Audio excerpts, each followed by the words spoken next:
तर नमस्कार मंडळी, माझं नाव आहे प्रिया आणि मी परत स्वागत करते माझ्या छोट्याशा व्हिडिओमध्ये. तर संत तुकाराम महाराज पालखी प्रस्थान सोहळा या निमित्ताने मंदिर इतकं छान सजवलं होतं ना की ते बघण्यासाठीच आम्ही दुसऱ्या दिवशी म्हणजे प्रस्थानाच्या दुसऱ्या दिवशी मंदिरामध्ये आलो होतो.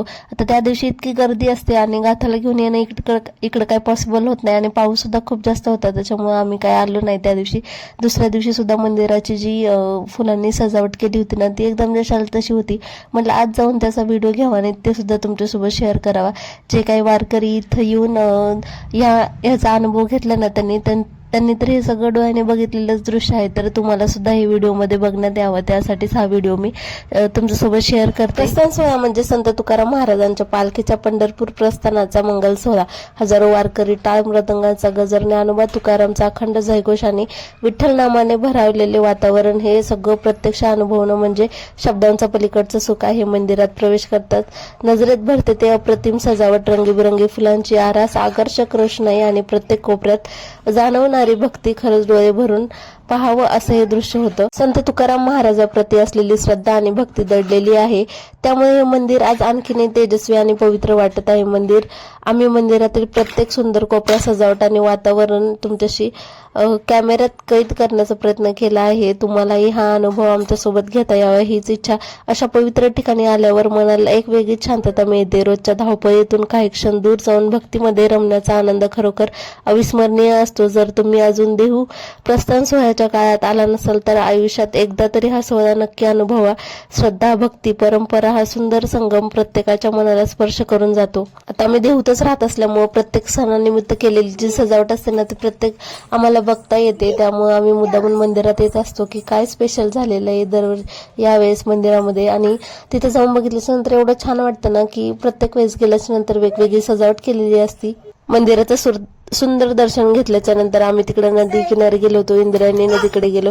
प्रस्थान सोहळ्याच्या पार्श्वभूमीवर इथलं वातावरणही सुंदर, वेगळं आणि भक्तिमय वाटलं होतं. यावर्षी झालेल्या मुसळधार पावसामुळे इंद्रायणी नदीला भरपूर आणि पूर आला होता. काही दिवसांपूर्वी नदीला पूरही आला होता, त्यामुळे नदीचं रौद्र पण तितकंच सुंदर पाहायला मिळालं. पाण्याचा प्रचंड वेग आणि सतत ऐकू येणारा खळखळाट पाहताना निसर्गाची ताकदही जाणवत होती. आम्ही काही वेळ नदी किनारी थांबलो. ते सुंदर दृश्य मनात आणि कॅमेऱ्यात साठवलं. भक्ती, निसर्ग आणि पावसाळ्याचं अप्रतिम सौंदर्य या तीन गोष्टींचा एक सुंदर संगम आजच्या दिवसात अनुभवायला मिळाला. देहूमध्ये आल्यानंतर फक्त मंदिराचंच दर्शन नाही तर इथं शांत वातावरण, इंद्रायणी नदीचं सौंदर्य आणि संत तुकाराम महाराजांच्या पवित्र भूमीची अनुभूती मनाला कायमची आठवण देऊन जाते.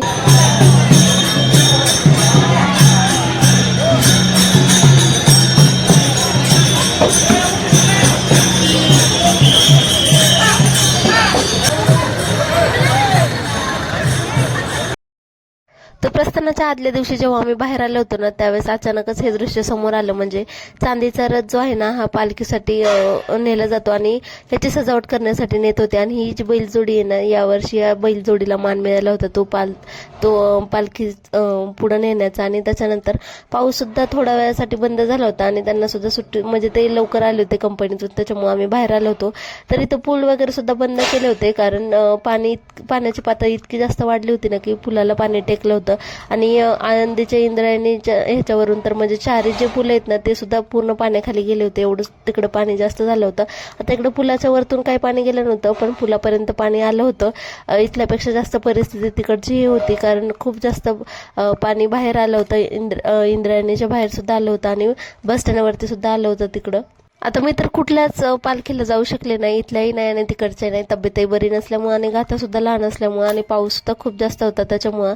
पण अमरने काही मला क्लिप्स वगैरे पाठवल्या होत्या, त्याच तुमच्यासोबत सुद्धा शेअर करते मी.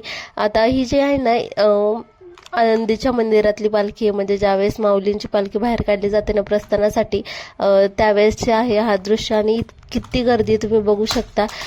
तरी सुद्धा जो वारकऱ्यांचा जो उत्साह आहे ना ते सुद्धा तुम्ही त्यांच्या चेहऱ्यावरती बघू शकता. किती जास्त जल्लोषामध्ये ही पालखीची केली जाते. आणि त्याच्या दुसऱ्या दिवशी जेव्हा म्हणजे माऊलीला वाट लावलं जातं ना ते सुद्धा व्हिडिओ त्यांनी माझ्यासोबत शेअर केले होते आणि ते तुम्हाला सुद्धा मी तुमच्यासोबत देखील शेअर करते.